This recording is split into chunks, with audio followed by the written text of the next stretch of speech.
Nobody warns you about the kind of tired that has nothing to do with sleep.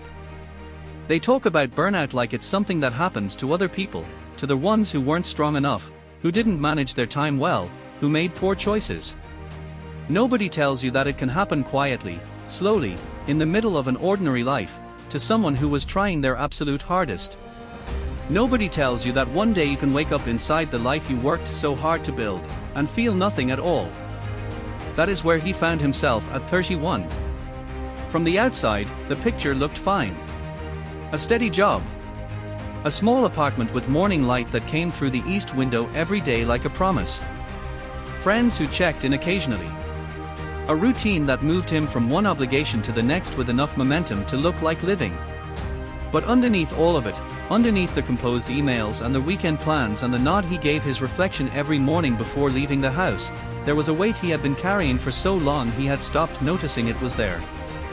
Depression does not always announce itself. It does not always arrive with tears and locked doors and dramatic unraveling. Sometimes it arrives as a fog. A slow dimming.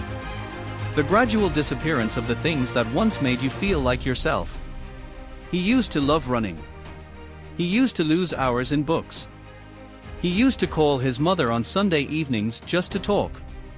Slowly, without realizing it, he had stopped doing all of it. Not because he decided to, but because the energy required to begin had grown larger than anything he felt inside. He told himself he was just tired. Just stressed. Just going through a phase that would pass if he pushed through it. So he pushed.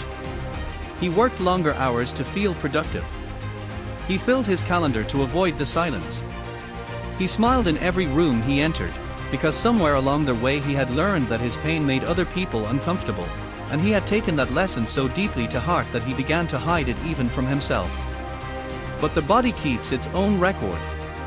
By the time winter came that year, he was running on empty in a way that had passed exhaustion and arrived somewhere darker. There were mornings when the simple act of standing up felt like climbing something enormous. There were evenings when he sat at his kitchen table staring at a meal he had prepared and felt nothing, no hunger, no comfort, no sense that any of it meant anything at all. He was so tired. And for the first time, he began to wonder, genuinely, quietly, in the most frightening part of himself, whether the tiredness would ever end. Whether he had simply run out of something that couldn't be refilled. Whether stopping was not just an option but the only honest thing left. It was his old running shoes that changed something. He found them at the back of his closet on a Saturday morning he had planned to spend doing nothing. He had not meant to go looking for them. He had not woken up with intention or hope or any sense that the day would matter. He simply opened the closet looking for something else, and there they were, worn at the heel, still carrying the faint shape of all the miles he had once loved. He stood there for a long moment. And then, without deciding to, without talking himself into it or constructing a reason, he put them on. He did not run that morning. He walked. Slowly, without direction, without a playlist, without any goal except to be outside. It took 11 minutes before he turned around and came home. By any measure of productivity or achievement, it meant nothing. But something in him had moved. Not toward happiness. Not toward healing. Not toward any destination he could name. Just forward. Just one small, imperfect step taken by a person who was exhausted but not finished. Tired beyond words but not yet done. That distinction, he would come to understand, was everything. He started seeing a therapist 3 weeks later. Not because he had found the courage, he had very little of that at the time, but because a friend asked him how he was doing in a way that made it impossible to say fine. He told the truth for the first time in longer than he could remember, and it cost him something to do it, and it also gave something back that he hadn't known was missing. Recovery did not look the way he expected. There was no moment of breakthrough, no morning he woke up prepared. There were good weeks that collapsed into hard ones. There were setbacks that felt like starting over. There were days when the fog returned and he could not find a single reason it would ever lift. But he had learned something by then, something that became the quiet foundation underneath all of it. Tired is not the same as finished. Struggling is not the same as failing. Needing rest is not the same as giving up. He learned to stop when he needed to stop. To rest without guilt.